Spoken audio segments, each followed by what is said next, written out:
बिस्मिल्लाहिर्रहमानिर्रहीम। आप देख रहे हैं प्रोग्राम सफ़रे सहाफ़त। मैं हूं आपका मेज़बान हकीम अहमद सलीमी। नाजरीन, 3 मई को पूरी दुनिया में आज़ादी सहाफ़त का आलमी दिन मनाया जाता है और हम देखते हैं कि गुज़िश्ता कुछ जो दहाइयाँ हैं उसमें सहाफ़त ने बहुत अहमियत अख्तियार कर ली है। कई मुमालिक में सहाफ़त तो हुकूमतें तब्दील करने का बायस भी बनी है और इस सहाफ़त ने क्या क्या रंग अख्तियार किया है, इसने क्या क्या सफ़र अख्तियार तय किया आज तक। आज के प्रोग्राम में हम बात करेंगे और हमारे दरमियान इस मौजू पर बात करने के लिए मुल्क पाकिस्तान के बड़े नामवर सहाफ़ी, दानिश्वर और माहिरीन मौजूद हैं। मेरे साथ मौजूद हैं हमारे स्टूडियो में जनाब इम्तियाज़ कोकब साहब। इम्तियाज़ कोकब साहब एक दानिश्वर हैं, मुहक्किक हैं, माहिर तालीम हैं, सहाफ़ी हैं और फनकार हैं। अभी ये बता रहे थे कि इनकी फिल्म भी आ रही है और इन्होंने ड्रामों में भी काम किया है, एंगल है, मुख्तलिफ ज़ावी हैं, तकरीबन तमाम से आपका ताल्लुक है। इम्तियाज़ साहब, आपका बहुत शुक्रिया, आप तशरीफ़ लाए। अस्सलाम वालेकुम। वालेकुम सलाम। आपका शुक्रिया जी, आपने हमें दावत दी है। इनके साथ तशरीफ रखते हैं मुल्क पाकिस्तान के बहुत बड़े शायर, दानिश्वर और एक मुदीर, चीफ एडिटर भी रहे हैं एक रिसाले के और कालम नगार भी हैं और साफ़ी हैं और बहुत अच्छी शायरी करते हैं हमारे दोस्त जनाब अनीस अहमद साहब। अनीस साहब, आपका भी शुक्रिया। अस्सलाम वालेकुम। वालेकुम सलाम, कैसे हाल है आप? जी अल्लाह का शुक्र। आप दोस्तों का बहुत शुक्रिया, आप तशरीफ़ लाए। आज हम बात कर रहे हैं आज़ादी सहाफ़त के हवाले से। तो मैं तो चाहता हूँ शुरू में थोड़ा सा अनीस साहब आपसे दरख्वास्त है कि सहाफ़त के हवाले से थोड़ा सा तारफ़ी कलमात इरशाद फरमाइए। जी, बहुत शुक्रिया सलीमी साहब। सहाफ़त बुनियादी तौर पर लफ्ज़ सहफ़ से निकली है। सहफ़ सहीफ़े से है, सहीफ़ा आसमानी किताब और सहाफ़ी उसको रकम करने वाला। तो तमाम अंबियाए कराम जो इस दुनिया में अल्लाह ताला का पैगाम लेकर तशरीफ़ लाए, अल्लाह ताला का पैगाम उन्होंने लोगों तक पहुँचाया, तो उन्होंने भी सहाफ़त का काम किया। सहाफ़ उन पर सहीफ़े उतारे गए और उन सहीफ़ों में अल्लाह ताला का कलाम था। ऐसे क़वायद व ज़वाबित थे, असूल थे, कानून थे, शरीयत थी जो वो लोगों तक पहुँचाना चाहते थे अल्लाह ताला, और अल्लाह ताला लोगों को वो शरीयत सिखाना चाहते थे। तो सहाफ़त जो है ना, बुनियादी तौर पर ये नबियों और पैगम्बरों का काम है और ये एक बात को दूसरी जगह तक बिल्कुल मनोअन उसमें बग़ैर तब्दीली के पहुँचाने के नाम को सहाफ़त कहते हैं। और जो इसको पहुँचा रहा होता है वो सहाफ़ी होता है। सही। तो पाकिस्तान में पूरी दुनिया में सहाफ़त जो है वो मुख्तलिफ़ अक़साम की है। बात को दूसरे लोगों तक बहुत अच्छे तरीके से, बिल्कुल सही अंदाज में, बिल्कुल ईमानदारी के साथ आगे पहुँचाना सहाफ़ी का काम होता है। तो इसमें सहाफ़त में मुख्तलिफ़ अक़साम आ गई हैं। पहले तो ज़ुबानी कलामी होता था, सहीफ़े आते थे तो सहीफ़े पत्तों पे लिखे जाते थे, चमड़े पे लिखे जाते थे, उन आयात लिखी जाती थी। आजकल चूँकि जदीद दौर है वो किताबी सूरत में हमारे सामने मौजूद हैं। तौरात, ज़बूर, इंजील, कुरान पाक, तमाम सहीफ़े मौजूद हैं। कुरान पाक अपनी असली हालत में मौजूद है। दूसरे सहीफ़ों में वक्त के साथ उन्होंने अपने मतलब के हिसाब से तब्दीलियाँ कर ली हैं। सही। तो इसमें सहाफ़त जो है वो बुनियादी तौर पर, सहाफ़ का मतलब है रिसाला, किताब। तो किताब में कुछ लिखा होता है। अखबार जो है इसकी सबसे आसान और सस्ती किस्म है। इसमें पूरी दुनिया में, पूरे पाकिस्तान में, हर मुल्क में इसके नुमाइंदे मौजूद होते हैं। नुमाइंदे जो वहाँ पर हालात देखते हैं उनको अपने अखबार रसाले तक पहुँचाते हैं और अखबार और रसाला उसे मनो-आन उसमें शाया करता है। सही।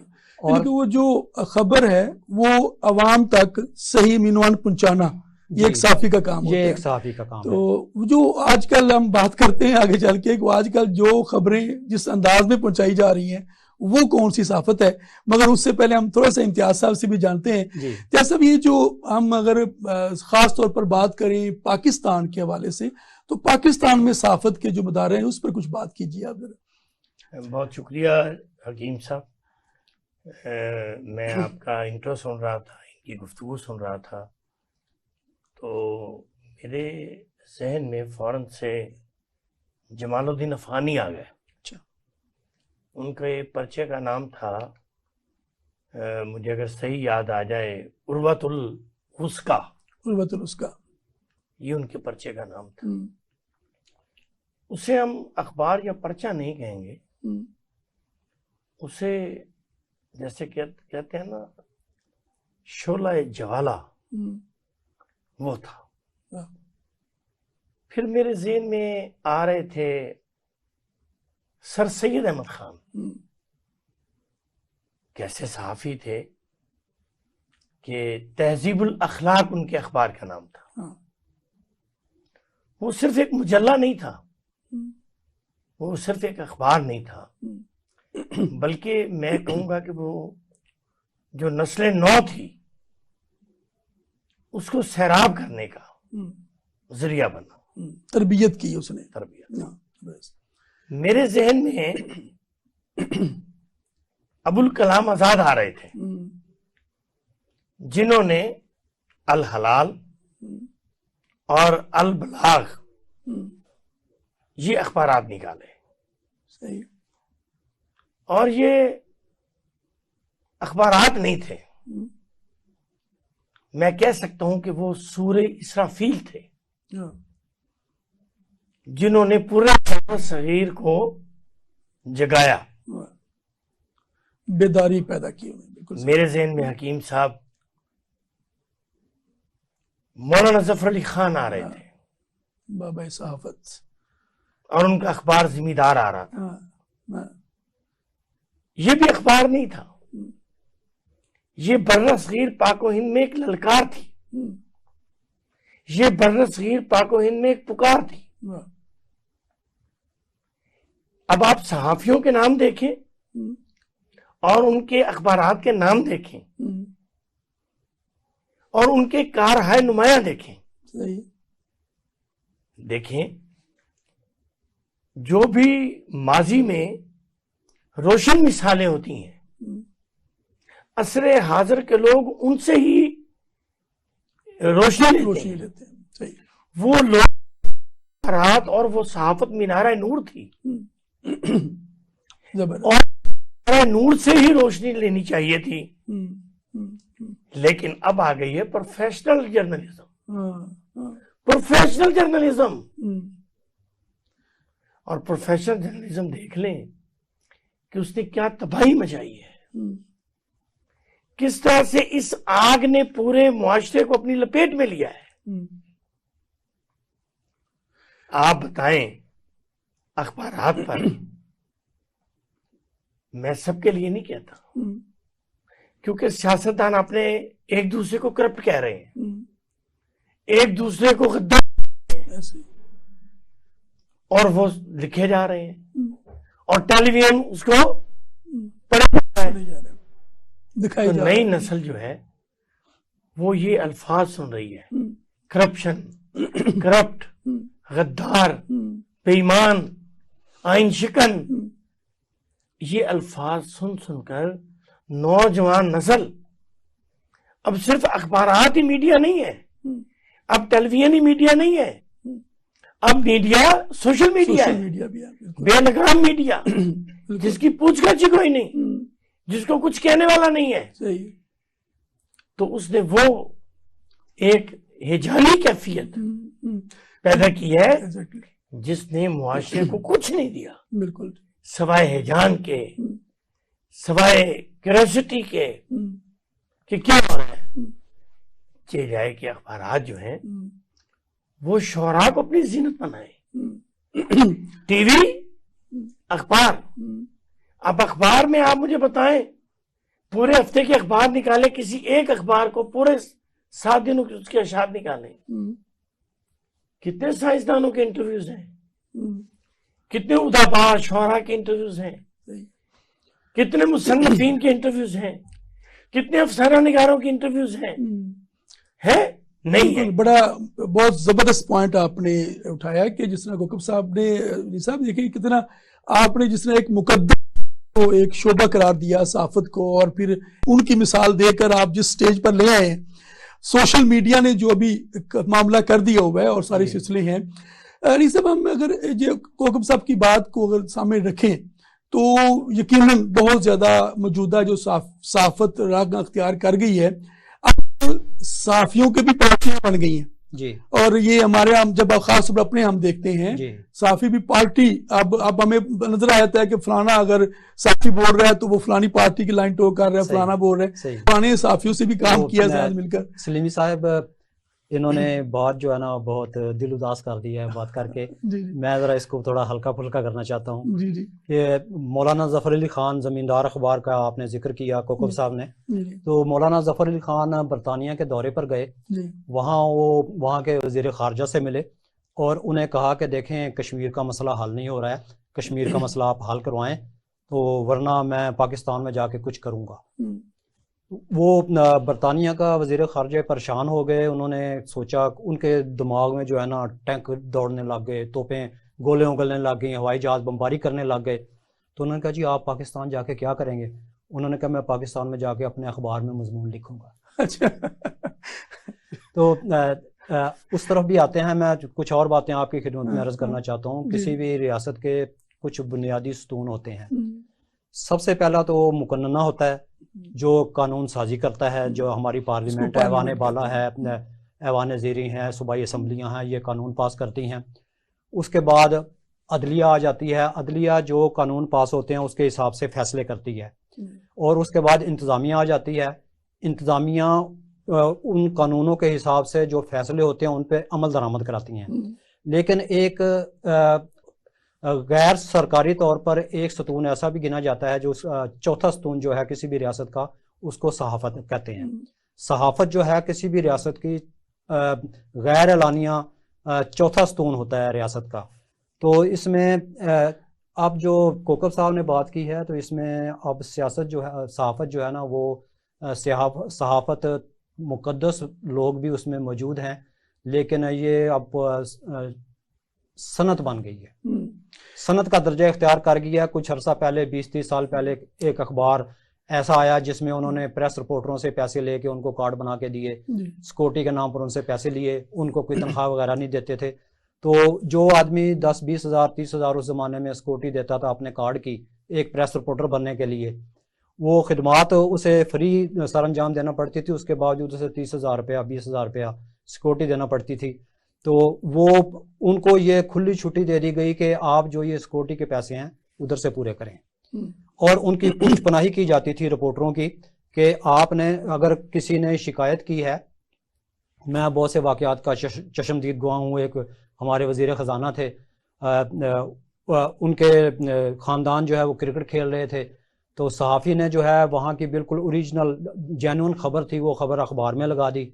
जब वो ख़बर अखबार में लगाई तो वो वज़ीर ख़जाना ने अखबार के चीफ़ एडिटर और मालिक थे उनको शिकायत कर दी कि आपके रिपोर्टर ने इसका ये ख़बर जो है ये हमारे ख़िलाफ़ लगाई है, इसको आप जो है इसका कार्ड कैंसिल कर दें। और मैं इस बात का गवाह हूँ कि वो रिपोर्टर मेरे पास आया कि आप जो हैं ये मेरे साथ चलें, कुछ मेरी मदद करें। तो हम अखबार में गए तो उन्होंने कहा जी कि ये तो वज़ीर ख़जाना ने शिकायत की है, हम इसको नहीं रख सकते, वो इस वक्त पावर में है। तो उन्होंने उसकी सिक्योरिटी भी वापस नहीं की जो पैसे लिए थे, और उसका कार्ड भी कैंसिल कर दिया। तो इन्होंने अब सहाफ़त को सनत बना दिया है। अली साहब देखिए, सनत का जो दर्जा है ये तो तकरीबन हम अगर हिस्ट्री देखते हैं तो 16वीं सदी से इसके जाके फुटप्रिंट्स निकलते हैं ना।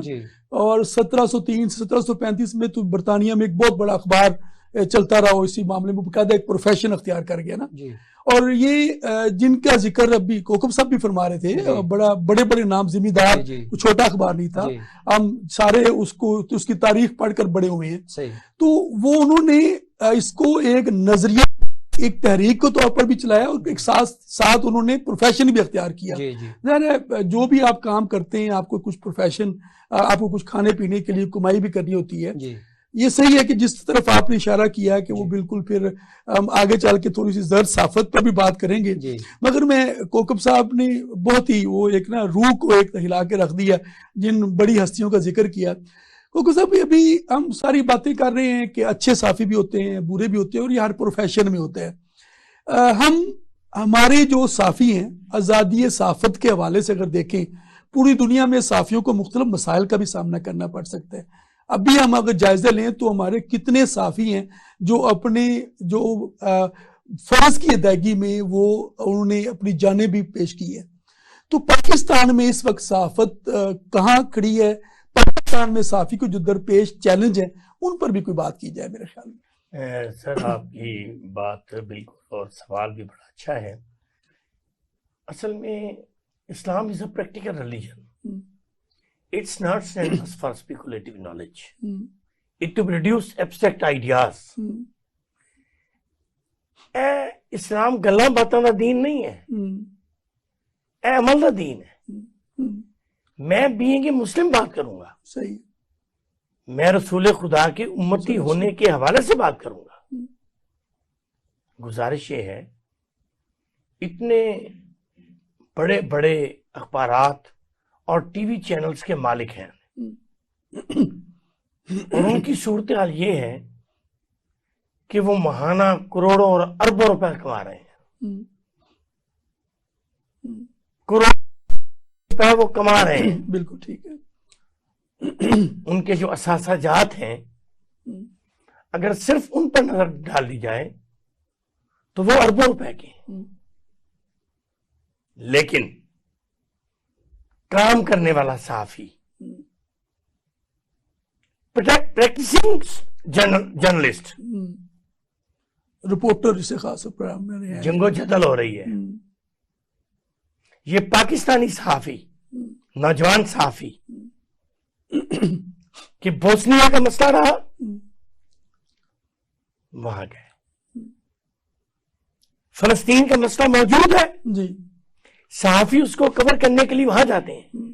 बहरी कजाकों का मामला है, इराक ईरान जंग है, इराक पर अमेरिका का हमला है, सारे अल्हम्दुलिल्लाह। ये अभी हमारे हमसाये में 40 साल से जंग रही है, 40 साल अफगानिस्तान में। हाँ जी। तो सहाफियों ने गोले और बारूद का सामना भी किया है, उन्होंने तोपों का सामना भी किया है, रॉकेट लॉन्चरों का सामना भी किया है और अपनी जान आफरी के सुपुर्द भी की है। और कहीं भी कोई मसला है, अब ये पिछले तकरीबन 11-12 सालों में पाकिस्तान में सियासत ने एक नए रुख इख्तियार किया है। जब कोई प्रोफेशन पे बात होती है, सारे इकट्ठे होकर तो एक पूरा एक बना लेते हैं, एक अलायंस बना के काम करते हैं और जब तक उनकी बात मानी ना जाए तो उनका प्रोफेशन खतरे में होता है। तो जब ये साफियों के मसाइल होते हैं और साफियों के वोट लेकर ही वो एसोसिएशन में सदर या चेयरमैन बनते हैं, तो ये एसोसिएशंस क्या करती हैं इनके साफियों के लिए? सलीमी साहब, एक साफी ने मौलवी साहब से सवाल किया कि क्या बात है आजकल मौलवी चोरियां बहुत कर रहे हैं। तो मौलवी साहब ने कहा कि मौलवी चोरियां नहीं कर रहे, चोरों ने दाड़ियां रख दी हैं। तो इसमें सहाफत ने एक ऐसा दर्जा इख्तियार कर लिया है कि इसमें गैर सहाफ़ी लोग जो हैं वो ज़्यादा शामिल हो गए हैं। पैसे के ज़ोर पर छोटे छोटे इलाकों में उन्हें सिर्फ एक कार्ड चाहिए होता है और इज़्ज़त बनाने के लिए, थाने कचहरी में अपने काम करने के लिए, मुख्तलिफ चीज़ें छुपाने के लिए अपनी। और यहाँ होटल वाले जो हैं वो एक चैनल बना के बैठ जाते हैं, इसलिए कि वो अपने पिछले दिनों एक होटल में मैंने मेहमान ठहराया तो वहाँ पे एक वारदात हो गई, करप्शन हो गई, कमरा इस्तेमाल कर लिया गया मेरे मेहमान का।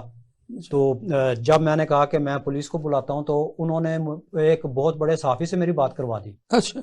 उसने कहा कि जी कि आप प्लीज़ इनको छोड़ दें, ये रहने दें।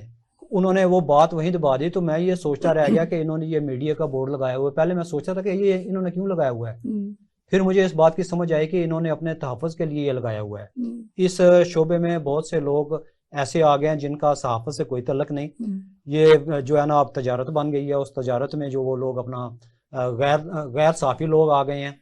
तो सहाफ़त में भी ज़्यादा करप्शन की वजह यही है कि ऐसे लोग नॉन क्वालिफाइड, जिन्होंने सहाफ़त को पढ़ा ही नहीं है, जो सहाफ़त की रूह को ही नहीं जानते, वो इसमें आ गए हैं। जो जितना ज़्यादा बोल सकता है, जो अपने लिए जितना ज़्यादा रास्ता बना लेता है, वो आगे आ जाता है। बात रह गई इनकी तंजीमों की। बहुत सारी तंजीमें ऐसी भी हैं जो काम करने वाली हैं, लेकिन ज़्यादातर ऐसे ही होता है कि प्रेस क्लब बने होते हैं एक शहर में 3-3, 4-4। वो अब उस तमाम लोग जो हैं पुलिस से काम लेना चाहते हैं, इंतज़ामिया से काम लेना चाहते हैं। जब वो पुलिस और इंतज़ामिया से काम लेने के लिए उसको एक असली प्रेस क्लब में शामिल नहीं किया जाता किसी वजह से, तो वो अपना प्रेस क्लब बना के बैठ जाता है। तो इसलिए जो ओरिजिनल तंजीमें हैं वो तो सहाफ़ियों के लिए काम करती हैं, उनके तहफ़्फ़ुज़ात, उनके हकूक़ का तहफ़्फ़ुज़ करती हैं। लेकिन जो ऐसी तंजीमें होती हैं जो सिर्फ मतलब के लिए बनाई गई होती हैं, वो सहाफ़त को और ज़्यादा बदनाम करती हैं। तो सर मैं आपकी बात को वीडियो जी बिस्मिल्लाह अनीस साहब बात कर रहे थे, बड़ी खूबसूरत। गुजारिश ये है, जैसे उन्होंने कहा कि ज़ाती कामों के लिए, मैं समझता हूँ कि स्कूल जो है ना, प्राइमरी स्कूल, वहाँ भी बच्चों को अखबार पढ़ाना चाहिए। उन्हें बताना चाहिए कि ये इदारिया है, उन्हें बताना चाहिए कि ये कॉलम है, उन्हें ये बताना चाहिए ये एडिटर की डाक है, उन्हें ये बताना चाहिए कि ये आर्टिकल है। ये प्राइमरी क्लासेस के बच्चों को, 4th और 5th के बच्चों को बताना चाहिए। फिर उनकी साहब बिल्कुल दुरुस्त फरमा रहे हैं, उनकी अखबार से मोहब्बत होगी। मेरे वालिद, उन्होंने तब अखबार हमारे लिए खरीदा जब 50 पैसे का था। अब आपको पता है अताउल्ला कासमी साहब, उनका कितना पुराना कॉलम है, रोज़ने दीवार से। आज भी आप 99% बंदों से पूछें कि रोज़ने दीवार क्या है, रोज है, तो आपको बता नहीं सकेंगे। मेरे कहने का मतलब ये है कि बच्चों में, फिर स्कूल में, हाई स्कूल में, फिर कॉलेज में, कॉलेजेस में और स्कूलों में लाइब्रेरीज भी बनी हुई हैं, लेकिन ताले लगे हुए हैं। वो पढ़ी हुई है, किताबें, बुक्स पढ़ी हुई हैं, आप जाकर विजिट करें, बिल्कुल कोई अखबार नहीं पढ़ रहा। मैं समझता हूँ, मुझे कभी भी, मेरे दोनों बच्चे अब्दुल रहमान दानियाल और हरीम फातिमा, दोनों बच्चे यूसीबी में पढ़ते हैं। वहां मैं उनको लेने के लिए खड़ा था तो 4 तालिब इल्मों ने मुझे पहचान लिया, मेरे पास आ गए। तो मैंने अनीस भाई से पूछा कि आप क्या करते, क्या पढ़ते हैं? कहते हैं मैथ्स कॉम कर रहे हैं। तो मैंने कहा मैथ्स कॉम कर रहे हैं, वेरी गुड यार, शाबाश। तो मैंने उनसे पूछा कि यार ये मुझे आप बताएं कि पाकिस्तान का दारुल हुकूमत तो है इस्लामाबाद, है, तो अफगानिस्तान का कौन सा है? तो चारों ने कहा कि हमें नहीं पता। अच्छा, मैथ्स कॉम के स्टूडेंट, उनको पूरी दुनिया के अखबारात का पता हो, उनको पूरी दुनिया के अखबारात के मालकान का, एडिटर्स का, बेहतरीन कॉलम निगार्स का पता हो। तो मैं समझता हूँ इसी तरह टीवी की भी ड्यूटी है। टेलीविजन चैनल सारा दिन टॉक शो, सारा दिन टॉक शो, आधे घंटे बाद खबर, तो तरबियत क्या हो रही है? ये तो कहते थे कि ये तो है, हम इसमें एजुकेशन भी है, इसमें एंटरटेनमेंट भी है, इसमें इंफॉर्मेशन भी है, तो कहाँ है? कहीं खो गया। जी बिल्कुल। अभी मैं किसी से पूछ लूं कि अगर ये टीवी और अखबार इंफॉर्मेशन है, तो आज गर्मी का आगाज हो चुका है, तो भाई ये जो एयर कंडीशनर है किसने बनाया है? तो कितने बच्चे बताएंगे कि ये विल्स कैरियर ने बनाया है? नहीं बता सकते। बहुत कम। तो ये सारी चीजें जो है इनको सामने लाना चाहिए। ये अखबारात हों, टेलीविजन चैनल्स हों, एंटरटेनमेंट भी दिखाएं। मैं आपके टीवी के तवज्जुह से कहूंगा, म्यूजिक का कोई प्रोग्राम नहीं हो रहा, म्यूजिक का कोई प्रोग्राम नहीं हो रहा। बहुत शानदार बात की इम्तियाज साहब। हमने एक लेना है वक्फा, और हमें ये भी पता है कि आपने किसी दूसरी मसरूफियत पे जाना है। हम आपका शुक्रिया भी अदा करेंगे, और बड़ी अच्छी बातें हुई हैं। हम नाजरीन, हम यहाँ एक लेते हैं वक्फा, और आज़ादी सहाफ़त के आलमी दिन के हवाले से बात हम जारी रखेंगे। और हमारे अगले सेगमेंट में कुछ हमारे और मेहमान जो पाकिस्तान के नामवर साफ़ी हैं वो हमारे दरमियान मौजूद होंगे, और हम भी बहुत सारी बातें सहाफ़त के एतबार से, प्रिंट मीडिया के क्या मसाइल हैं, अखबारात अब क्या सूरत अख्तियार कर गए हैं, और उनके साफ़ियों के मसाइल क्या हैं, और पाकिस्तान में साफ़ी प्रिंट मीडिया के एतबार से क्या कर रहे हैं। अगले सेगमेंट में बात कीजिएगा, बात करेंगे, हमारे साथ रहिए। आप देख रहे हैं प्रोग्राम सफरे सहाफ़त, और आप हमारे साथ रहिए। इंशाल्लाह वक्फे के बाद दोबारा बात करते हैं। Thank you.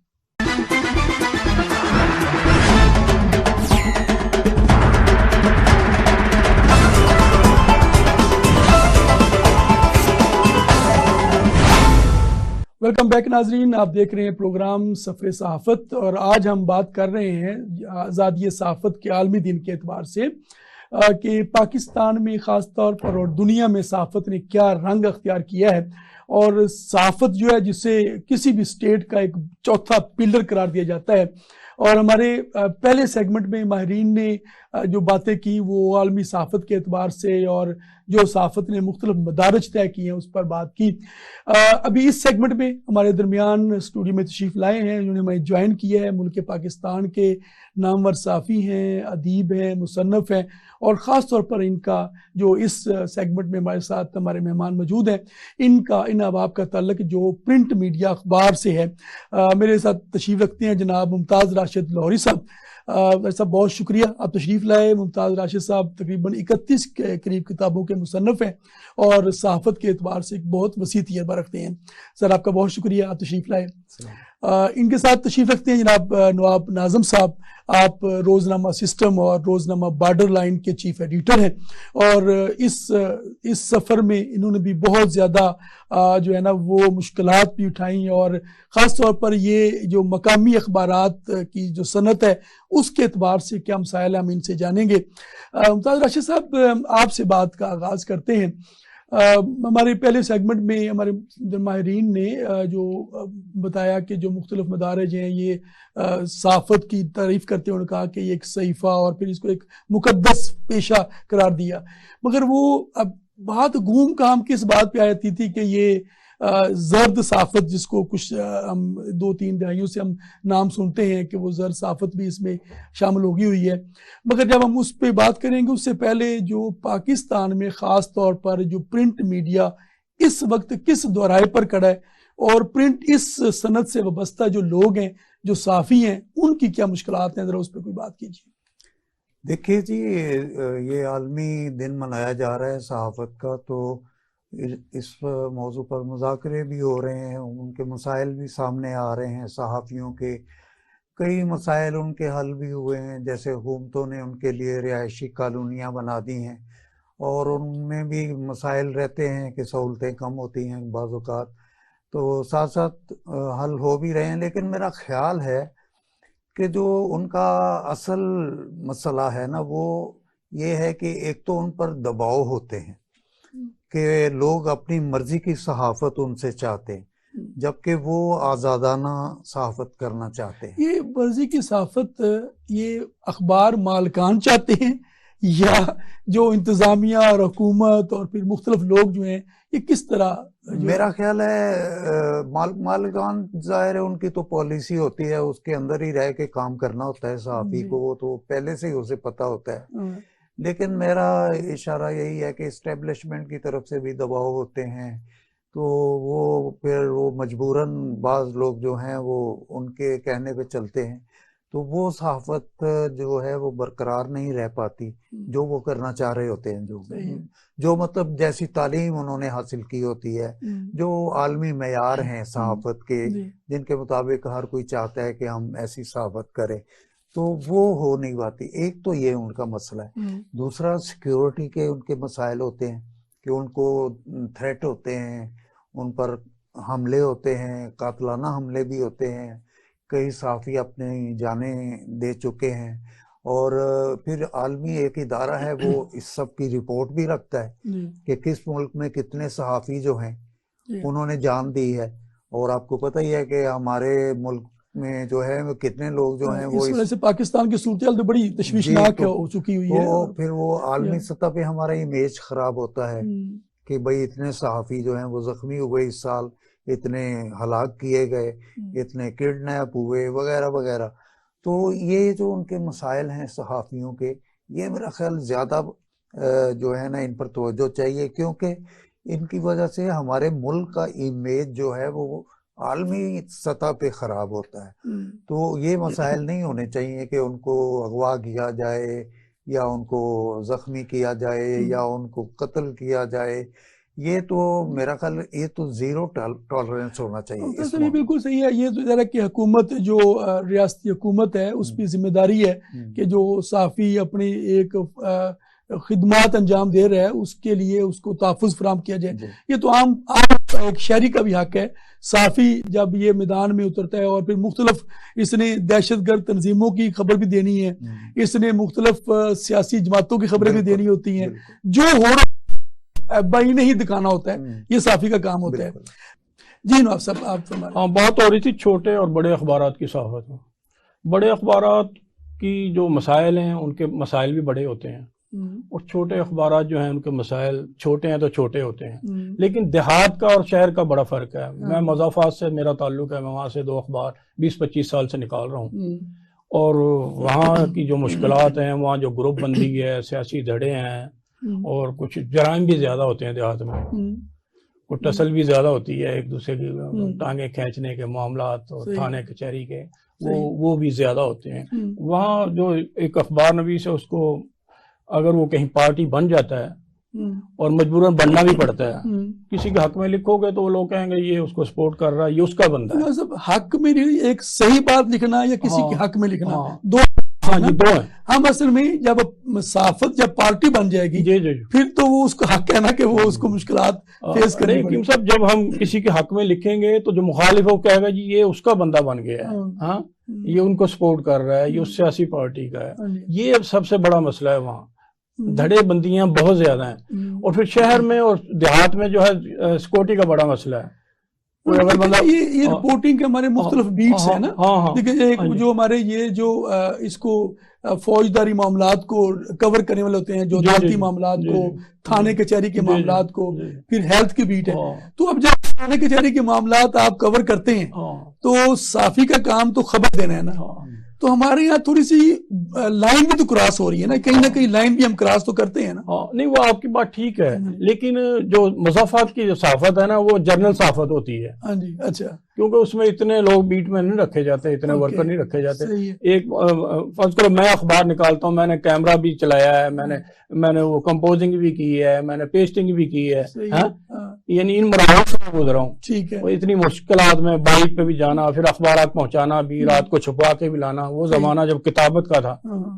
इन मुश्किलात में जो है देहात में, फिर आपको पता प्रिंटिंग प्रेस भी देहात में नहीं है, वो भी आपको लाहौर आना पड़ेगा कॉपी उठा के।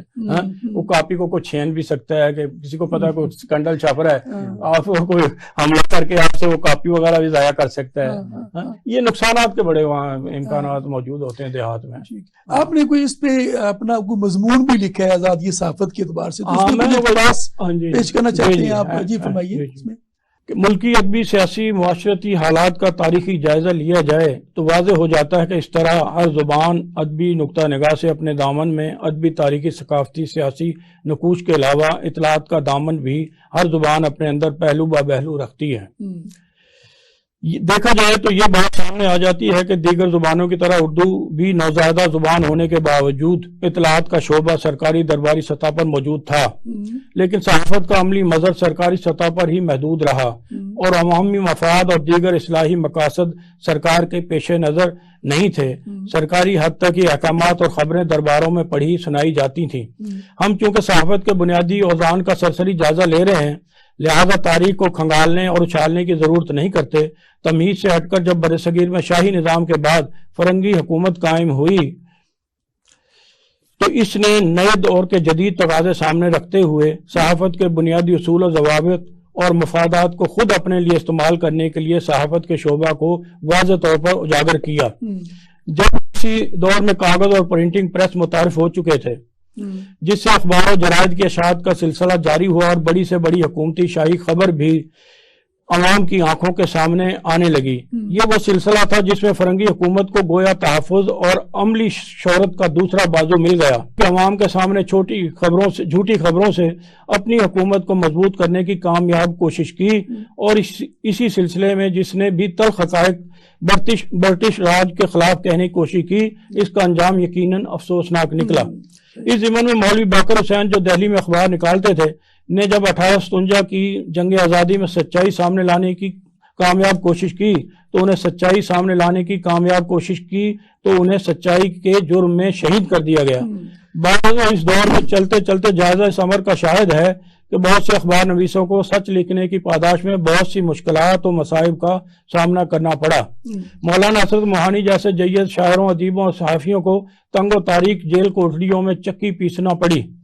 ब्रिटिश सरकार ने अपने हकूक के तहफ़्फ़ुज़ के लिए अपने दौर हुकूमत में बाकायदा सहाफ़त के शोबा को परवान चढ़ाने के लिए बाज़ाब्ता कोशिश की, जिससे वो ये साबित करना चाहते थे कि अवाम और हुकूमत यकसमत यकराए रखते हैं। इस तरह सहाफत के शोबा को तकवीत तो मिलती रही, मगर सच और हक पर तालाबंदी और सख्त पाबंदियों का सिलसिला जारी रहा और आज तक सहाफत किसी भी हुकूमत के सामने सच्चाई का ज़ाहिर करने से कासिर तो नहीं रही। बहुत शुक्रिया। जो आज़ादी सहाफत के एतबार से आपने जो मजमून लिखा उसका इक़्तिबास पेश किया। मुमताज़ राशिद साहब, अभी हम बात कर रहे थे तो इसमें जिस तरह नवाब नाज़िम साहब ने फरमाया कि जो इलाकाई सहाफत है, जो वहाँ पे जो अखबार निकाले जाते हैं वो अपनी तरह के एक मसाइल का शिकार है और पाकिस्तान में कोई ऐसा सिस्टम नहीं है कि ये अब तो एक सनत का दर्जा अख्तियार कर चुकी है ना, तो वहाँ पे इस सनत के लगाने के लिए कोई मुआशी तौर पर सपोर्ट की जाए, वहाँ के जो मकामी साफ़ी हैं उनको जो काम करने के इवज़ जो एजाज़िया मिलता है उसकी कोई निगरानी का मेकनिज़म तो कोई नहीं है। अच्छा, जब ये सारा कुछ होगा, जब ये प्रॉपर का मेकनिज़म नहीं होगा तो फिर जर्द सहाफत जन्म लेती है। तो ये बिल्कुल सही कह रहे हैं। मैं इस बात को थोड़ा सा फैलाऊंगा कि एक तो उनको मुआवजा जो नहीं मिलता, जो उनकी मेहनत होती है, तो मालिकान की तरफ से वो कई कई महीनों की तनख्वाहें जो हैं पेंडिंग रहती हैं, नहीं मिलती, बर वक्त अदायगियां नहीं होती। दूसरा एक और पहलू है, वो आप देखिए कि मसलन कोई हंगामे हैं, कोई शोरिश है, वहां जाके रिपोर्टिंग करनी है। अब सहाफ़ी ने वहां जाना है तो उसको कुछ तहफ़्फ़ुज़ के लिए कोई उसके वो जैकेट्स होती हैं, कोई ग्लव्स होते हैं, कोई ऐसी चीजें जो इदारे ने फराहम करना होती हैं, इदारे वो भी नहीं फराहम करते। ये चीजें जो हैं, ये देखेंगे कि जंग लगी हुई है, वहां पे जाना है तो उसकी जान को खतरा है कि वो अगर वो कहीं जुलूस में फायरिंग हो जाती है, जुलूस में कोई दकम पेल हो जाती है, तो उस सहाफ़ी का तहफ़्फ़ुज़ जो है वो भी तो ज़रूरी है। तो जो हमारे मिसाल के तौर पे हम देखें यूरोप को या मगरब को देखें, तो उन लोगों ने अपने कारकुनों को, अपने रिपोर्टर्स को पूरा तहफ़्फ़ुज़ दिया होता है, जबकि हमारे यहाँ वो छोड़ देते हैं, भेज देते हैं कि जाएं जी और जाएं रिपोर्ट करें, रिपोर्टिंग करें। तो ये भी उनके लिए ना ये भी मसाइल है। और फिर उनकी वो जो जैसा कि हमने कहा कि उनके रिहायशी मसाइल हैं, उनके माशी मसाइल हैं, उनके बच्चों की तालीम के मसाइल होते हैं। तो इस सिलसिले में जहाँ मालिकान को चाहिए कि वो करें और गवर्नमेंट को भी चाहिए कि वो कोई ऐसी पॉलिसी बनाए कि वो मालिकान से उनके हुकूक उनको दिलाएं। यानी हुकूमत जो है वो सिर्फ कानून बना ही ना दे, बल्कि उनको वो इम्प्लीमेंटेशन भी हो, उनकी कवानीन की इम्प्लीमेंटेशन हो मालिकान पर, ताकि वो अपने जो उनके कारकुनान हैं, कम से कम जो मुआवजे वाला जो असूल है वो ऊपर भी लागू हो। और कहीं ना कहीं इसमें नवाब साहब ये भी देखते हैं ना, बहुत सारा तफावत नजर आता है ना। एक तरफ हम बड़े बड़े साफी देखते हैं और उनकी जब वो पैकेज सुनते हैं तो वो भी माशाल्लाह ठीक ठाक होते हैं। एक तरफ हमारा वो साफी है जो ग्राउंड लेवल पे काम कर रहा है। अच्छा, वो उनका आप खुद भी अखबार एक चलाते हैं, 2 अखबारात को आप देख रहे हैं और मकामी अखबार हैं आपके, तो आपके साथ यकीनन टीम काम करती होगी। तो ये जो हम जब बात करते हैं तो हम सिर्फ एक एलिमेंट जर्द साफत कह के साफियों को मलूम तो करते हैं। तो ये है कि हमारे जो साफी हैं ना, वो कुछ लोग मैंने देखे हैं कि जो बहुत गरीब आदमी जो है ना, एक रेडी वाला है या पकौड़े वाला है या जिसने पेट्रोल की शीशियां रखी हुई हैं कहीं सड़क पे, उसको तंग करते हैं। मैंने हमेशा उनकी मुखालफत की है ऐसे लोगों की। और जो बड़े मगरमच्छ उन पे हाथ नहीं डालते हैं। जब आप छोटे लोगों को, कमजोर लोगों को तंग करेंगे तो अल्लाह का अजाब भी आएगा और वो बद्दुआ भी देगा। पकौड़े वाले से कहना जी ये मक्खियां हैं, ये है वो है, मैं फूड इंस्पेक्टर को बुला रहा हूँ, या आपका मीटर जो है ये आप कमर्शियल नहीं यूज कर रहे हैं, घर का यूज कर रहे हैं, यानी उनको डरा धमका के उनसे पैसे ले रहे हैं। तो फिर जाहिर लोगों ने यही कहना कि यार ये जर साफत करते हैं, ब्लैक मेलिंग करते हैं। नहीं, जब नवाब साहब जब उसे तनख्वाह नहीं मिलेगी साफी को या रिपोर्टर को, तो उसने फिर अपना कोई रोजी रोटी चलानी है ना। उसके लिए वो अखबारात में देखो ना, इश्तहारात का शोबा भी है, इंटरव्यू का शोबा भी है, लोगों के लिए उनके अच्छे कलमात लिख के भी आप पैसे ले सकते हैं, कि जरूरी नहीं कि आपको बुरा लिख के ही लोग को आपको पैसे देंगे। हमारे अखबारात में ये कुछ सिस्टम है कि अगर किसी हमारे रिपोर्टर की ये कंप्लेन आती है कि वो ब्लैकमेलिंग कर रहे हैं, हाँ, तो कुछ सिस्टम बनाया हुआ है हमने कि उसको किस तरह वो हाँ, देखें? नहीं, हम उसके लिए अखबार में इश्तहार देते हैं कि हमारे से ताल्लुक कोई नहीं, इसने फला बंदे को ब्लैकमेल किया है, हमने इसको निकाल दिया है।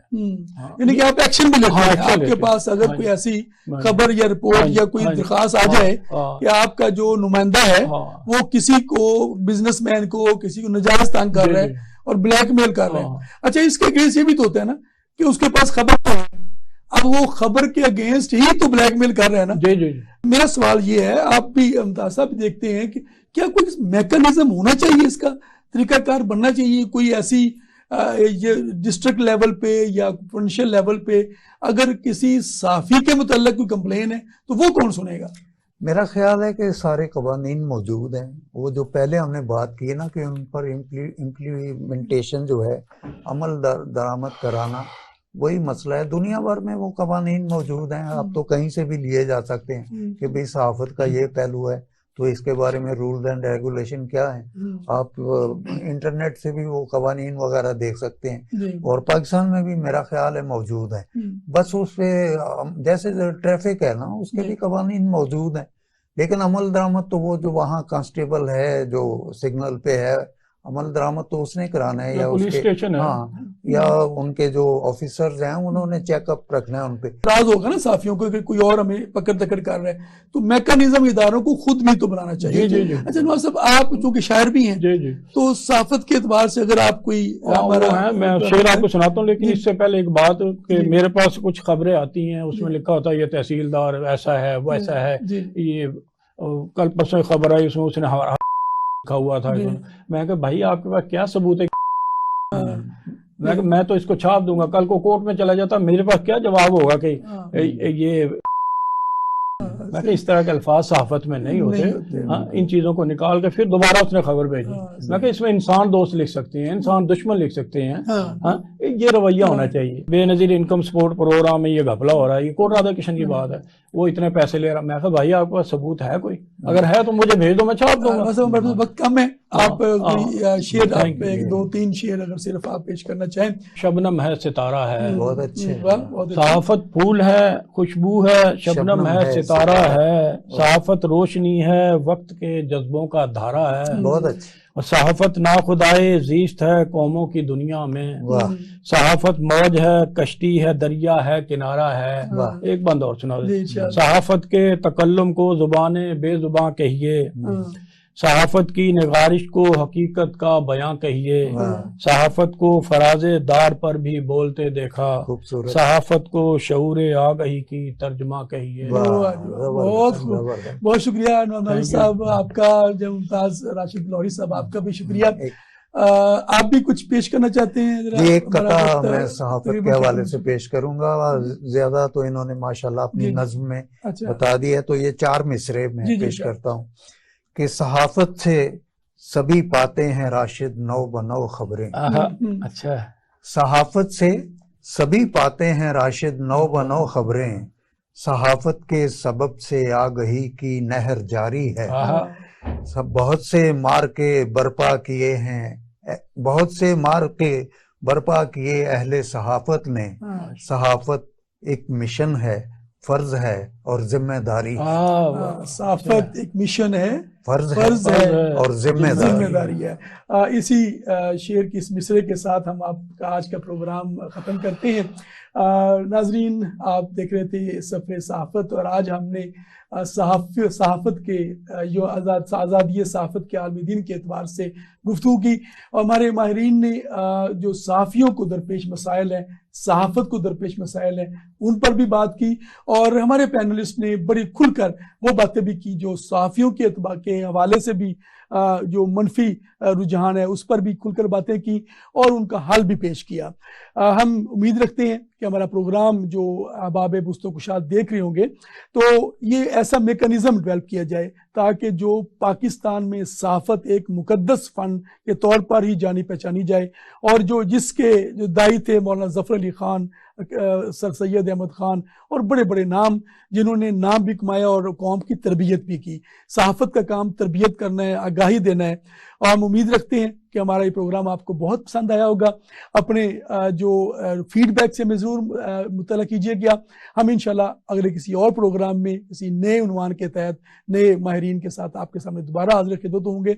अपने मेज़बान हकीम अहमद सलीमी को इजाज़त दीजिए। अल्लाह हाफ़िज़।